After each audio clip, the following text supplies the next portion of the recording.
ক্যামা নামক গ্রামে আছি। একজন কৃষক ভাইয়ের হাতে আপনারা মস্ত বড় একটি কিছু দেখতে পাচ্ছেন। এটি আসলে শাক আলু বা কেশর বা সাধারণভাবে শুধু কেশর নামেও পরিচিত।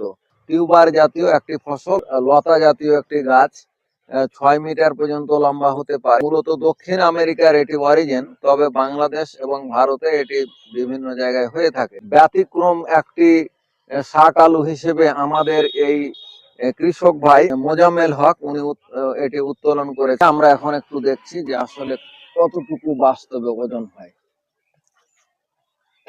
7 কেজি 310 গ্রাম। আমরা যদি 7 কেজিও ধরি, বিস্মিত হওয়ার মতো একটা অবস্থা, যে সাধারণত 200 300 500 700 গ্রাম বা বড় জোর এর আগে আমরা দেখেছি যে 1500 গ্রাম বা 2 কেজি পর্যন্ত, 2000 গ্রাম পর্যন্ত।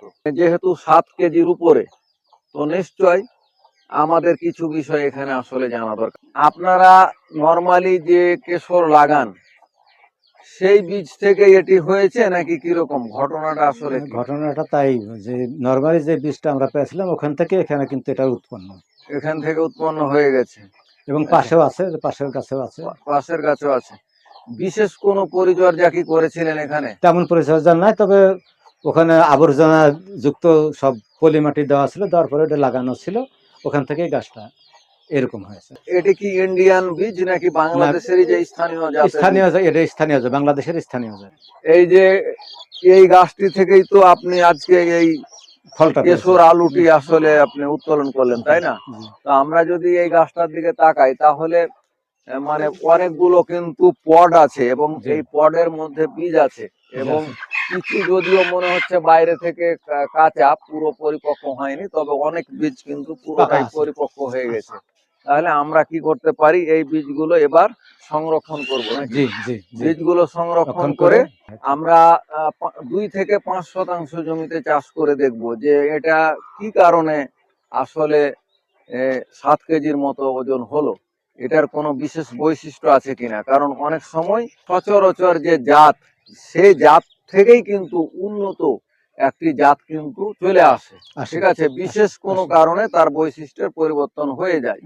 তো সেটি আসলে এই বৈশিষ্ট্যটি কতটা পরবর্তী প্রজন্ম, মানে যে বীজগুলো আছে, এই বীজগুলো কতটা ধারণ করতে পারছে, সেটি আমরা অবশ্যই সামনে মৌসুমে 2 থেকে 5% জমিতে লাগাই দেখব। যদি 7 কেজির মতো হয়ে যায়, সেটি তো অবশ্যই আমাদের জন্য আশ্চর্যজনক বা বিস্ময়কর, এবং আমাদের অবশ্যই নতুন একটা স্থিতিশীল জাত, উন্নত জাত বাংলাদেশের জন্য আশীর্বাদ হিসেবে আমরা পাবো।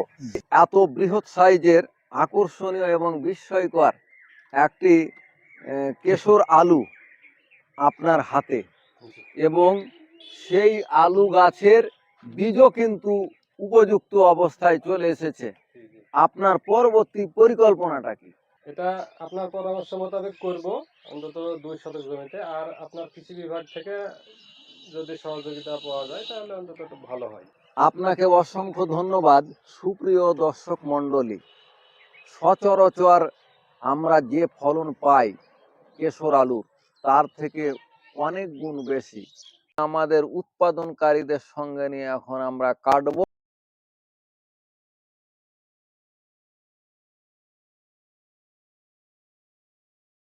প্রকৃত টেস্টটি কিন্তু আমরা দর্শক শ্রোতাদের কাছে তুলে ধরবো।